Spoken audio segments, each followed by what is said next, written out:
Assalaamu calaykum. Maanta waxaynu soo bandhigaynaa cuntooyinka u wanaagsan dadka jilba xanuunka qaba ama dadka isku arkay cilad dhinaca jilbaha. Sidaa daraaddeed, cuntooyinkani waxa ay hab dabiici ah u daaweyn doonaan jilba xanuunka ku haya idanka Ilaahay. Haddaba intaa ka hor waxa wanaagsan inaynu isla fahanno jilba xanuunku waxa uu yahay. Jilba xanuunku waa xaalad guud oo saamaysa ama saamayn karta da' walba. Xanuunkan ayaa noqon kara mid taabanaya qayb ka mid ah jilibka ama waxa uu noqon karaa mid wada saameeya qaybaha uu ka kooban yahay jilibku sida seedaha, murqaha, dheecaanka, carjawda iyo lafaha. Jilba xanuunku waxa uu caan ku yahay dhaqdhaqaaqa kala goyska oo yaraada, taasoo keenta inuu gebi ahaanba xadidmo dhaqdhaqaaqa jilibku, wuxuuna noqon karaa mid khatar ah oo u baahan daaweyn ama qaliin ama mid sahlan oo qofku isagu la tacaali karo. Haddaba daawadayaal waxa isweydiin mudan, jilba xanuunka maxaa sababa? Haddaynu taa ka jawaabno, lowya xanuunka waxa sababa waxyaabo badan, kuwaasoo isugu jira dhaawac soo gaadha lowga iyo xaalado caafimaadba. Sidaa daraaddeed, dhaawac soo gaadha qaybaha kala duwan ee uu ka kooban yahay lowga ayaa noqon kara kuwo sahlan ama kuwo khatar ah. Dhinaca kalena, dhaawaca seedaha, murqaha, carjawda soo gaadha ayaa keeni kara xanuun laga dareemo lowga. Sidaa daraaddeed, xaaladaha caafimaad ee lala xidhiidhiyo jilba xanuunka waxaa ka mid ah infekshanka, caabuqa iyo xanuunka loo yaqaano gout oo ah xanuun saameeya kala goysyada yaryar sida kan hoose ee suulka cagta, kaasoo ku caan ah caabuq. Waxa kale oo lala xidhiidhiyaa sababaha uu xanuunkani ku yimaado in cayilka saayidka uu ka qayb qaadan karo. Sidoo kale, cayaaraha ayaa ugu badan meelaha uu ka yimaado dhaawaca soo gaadha lowgu.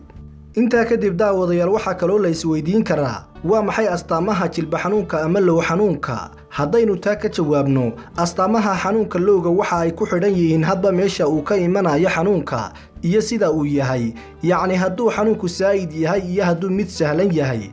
Inta badan astaamaha la arko waxaa ka mid ah barar iyo adkaansho dhammaan lowga, midabka lowga oo u muuqda mid cas ama guduudan markii la taabtana diirimaada, iyo dhaqdhaqaaq yari ama xadidnaan kala goyska lowga.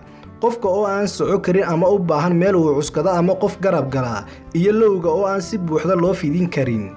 Sidaa daraaddeed, haddii uu jabitaan keenayo low xanuunka, waxaa la arki karaa caabuq ama in lafaha kala goysku ay ka durkaan meeshay hore ugu qaabaysnaayeen. Haddaba daawada, haddii aan la daaweyn xanuunka, waxaa dhacda inay leeyihiin awood hoggaamineed si ay u abuuraan xanuuno kale sida xanuunka loo yaqaano osteoarthritis. Waxaana wanaagsan in la daaweeyo haba yaraada xanuunkuye, sababtoo ah waxa uu sahlayaa in mustaqbalka uu soo noqnoqon karo ama sababi kara xanuuno kale. Haddaba daawadayaal, maanta waxaan idiin soo gudbinaynaa cuntooyinka u wanaagsan qof kasta oo jilba xanuun qaba. Sidaa daraaddeed, ku soo dhowaada kanaalka Nafaqa Channel iyo weliba website-ka nafaqachannel.com.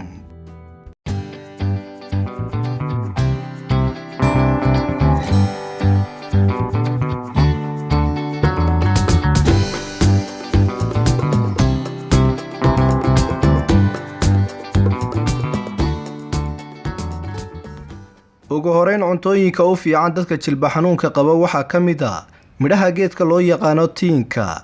Midhahan luuqadda Ingiriisida waxaa loo yaqaanaa figs. Haddaba inkastoo midhahan uusan ka bixin dalkeenna, laakiin waxaa dad badani ay ku qaldaan midhaha geedka tiitiinka qodxaha leh. Laakiin kani waa ka duwan yahay, waxayna culimmada Islaamku isku raaceen inuu yahay midka uu Alle ku xusay Qur-aanka Kariimka, waxaanu leeyahay faa'iidooyin kala duwan. Sidaa daraaddeed, tiinka isagoo freesha iyo isagoo la qalajiyay labadaba waa la isticmaalaa, faa'iidana waa laga helaa. Waxyaabaha ugu caansan ee loo isticmaalo waxaa ka mid ah tiinka waxa uu ka hortag u yahay calool fadhiga iyo saxara adayga. Wuxuu kaloo hoos u dhigaa cayilka maadaama lagu dareemo dhereg degdeg ah, jidhkana uusan ku soo kordhin dufan iyo sonkor toona. Tiinka waxa uu yareeyaa maadada kolestaroolka maadaama ay ku jirto maado la yidhaahdo pectin, taasoo dufanka halista ah jidhka ka saarta. Tiinka waxaa kaloo ku jirta maado kale oo loo yaqaano phenol oo u fiican caafimaadka wadnaha, wuxuuna yareeyaa halista wadna qabadka. Tiinka waxaa la arkay inuu ka hortag u yahay cudurka kansarka ku dhaca malawadka ee dunida aad ugu soo badanaya. Tiinka waxa uu ka mid yahay midhaha ay dhakhaatiirtu ku taliyeen in haweenku ay badsadaan si kansarka naasaha ay uga hortagaan, wuxuuna kala mid yahay tufaaxa iyo timirta. Sidaa daraaddeed, tiinka waxa uu kordhiyaa kacsiga, waxaana lagu cabaa caanaha. Tiinka waxaa ka buuxa maadada lafaha dhiste ee loo yaqaano calcium, wuxuuna u roon yahay dadka qaba lafa xanuunka iyo lafa burburka iyo weliba jilba xanuunka. Sidaa daraaddeed, daraasad lagu sameeyay 2016 waxaa lagu arkay in tiinka uu firfircooni geliyo hormoonka insulinta kantaroole ee cudurka macaanka. Markaa dadka uu macaanku noociisa labaad ku soo socdo wuu caawin karaa. Tiinka wuxuu kaloo u roon yahay maqaarka, timaha, waana sababta shirkado badan ay uga sameeyaan shaambooyin lagu qubaysto. Haddaba daawada faa'iidooyinkaas oo dhan kadib, tiinka waxaad u isticmaali kartaa waqtiyada jilbuhu ku xanuunayaan, maxaa yeelay waxa ku jirta maadada lafaha dhista ama lafaha u wanaagsan ee loo yaqaano calciumta. Cuntooyinka kale u wanaagsan dadka jilbaha ka cabanaya waxaa ka mid ah sisinta. Sisinta waa midhaha ugu qadiimsan ee bini'aadamku bartay isla markaana saliid laga dhaliyo, waxayna ka bixi jirtay meelo badan oo dunida ka mid ah muddo haatan laga joogo 5,000 oo sano. Haddaba dalaggan waxa uu taariikh ku leeyahay awooddiisa ah inuu ku koro dhul ay adag tahay inay ku baxaan midhaha kale ee la beertaa. Waana dalag adag oo aan kaalmo uga baahnayn beeralayda, kuna kori kara dhul qalalan. Sisinta waxa ay ka mid tahay dalagyada dhulka Soomaaliyeed ka baxa, waxayna aad muhiim ugu tahay caafimaadka, waxaana laga helaa nafaqooyin kala duwan. oo saliidda macsarada oo loo yaqaano boqorada saliidaha ayaaba laga shiidaa sisinta. Cunto ahaan iyo cabitaan ahaan waa loo isticmaalaa. Haddaba sisinta waa midho laga dhaliyo saliidda aynu soo sheegnay ee macsarada, taasoo inta badan xadaaradihii dunida soo maray siyaabo kala duwan u isticmaali jireen, sida masaaridii hore oo aad u isticmaali jiray midhaha sisinta iyo weliba saliidda sisinta, waxayna ka mid ahay daawooyinka ay faraacinadii u isticmaali jireen isku daaweynta. Intaa kadibna sisinta waxaa ku jira in badan oo nafaqada uu u baahan yahay jidhka bini'aadamka ah, waxaana ku jira noocyada carbohydrate, proteins iyo gaar ahaan amino acid, dux iyo fats iyo vitamin C, macdanta calciumka, ironta, magnesiumka, phosphorus iyo potassium iyo sodium iyo macdanta zinki. Intaa kadib, sisintu waxa ay kobcisaa caafimaadka jilbaha iyo gaar ahaan lafaha, maadaama ay ku jiraan macdanaha aysan lafuhu ka maarmin sida calciumta, zinkiga iyo kuwa kale. Cuntooyinka kale oo wanaagsan jilbaha waxaa ka mid ah geedka bocorka midhihiisa. Sidaa daraaddeed bocorku waa daawo, waxaana laga yaqaanaa wadamada Afrika oo Soomaaliya ay ka mid tahay, iyo qaaradda Asia, Amerika iyo Scandinavia, waxaana la yaqaanay dhalashadii Nabi Ciise calayhi salaam ka hor. Bocorku waa noocyo badan yahay, qaar baa sida ansalaatada ama saladhka loo cunaa, sida qajaarka oo kale laga yeelaa, iyo mid lagu daro sonkor iyo saliid oo loo yaqaano tambo. Haddii la daa'imo cunadiisa waxaa laga badbaadayaa bahalada caloosha. Caleentiisa waxaa lagu caydhiyaa cayayaanka haddii lagu shiido ama lagu shido meelaha ay ku badan yihiin. Bocorka waxaa ku jira maadooyinka hurdada keena ee weliba dejiya neerfaha, una roon dadka dabeecadda aad u kulul. Sidaa daraaddeed bocorka waxa uu u wanaagsan yahay jidhka bini'aadamka. Bocorka waa geed ay Soomaalidu taqaano, waxaynu badanaa ku darsanaa suugada.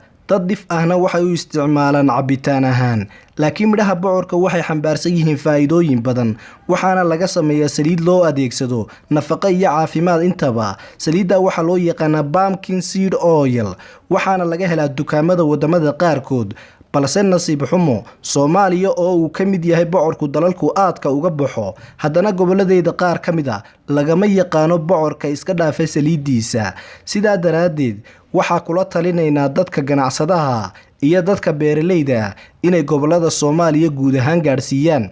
Haddaba bocorka waxa uu ka mid yahay cuntooyinka ugu wanaagsan jilbaha iyo guud ahaan lafaha. Sidaa daraaddeed bocorka waxaa ka buuxda macdanta loo yaqaano magnesium, macdantan oo ka qayb qaadata tamarta jidhka, shaqada wadnaha, caafimaadka ilkaha iyo lafaha iyo jilbaha. Dhinaca kalena cuntooyinka ugu wanaagsan dadka jilbaha ka cabanaya waxaa ka mid ah qorfaha. Qorfaha waxa uu la dagaalamaa xanuunka rheumatism-ka. Haddaba haddii aad leedahay xanuun lafaha oo u badan kala goysyada oo mararka qaar ku bararaya, fadlan ku subka saliidda qorfaha, waayo waxay awood u leedahay inay maqaarka ka gudubto oo kala goyska ay gaadho. Babayga ayaa isaguna ka mid ah cuntooyinka u wanaagsan dadka jilbaha iyo lafaha ka cabanaya, waayo babaygu waxa uu kordhiyaa soo nuugista maadada kaalshiyamta oo lafaha laga sameeyo, wuxuu kaloo yareeyaa in kelyuhu kaalshiyamta jidhka ka saaraan.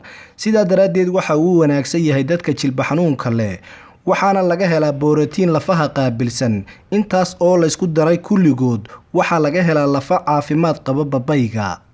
Baamiyaha ayaa isaguna ka mid ah cuntooyinka u wanaagsan dadka jilbaha ka cabanaya, waayo baamiyaha waxa uu ka mid yahay geeda daaweedyada, waxaana luqadda Ingiriisiga loo yaqaanaa okra.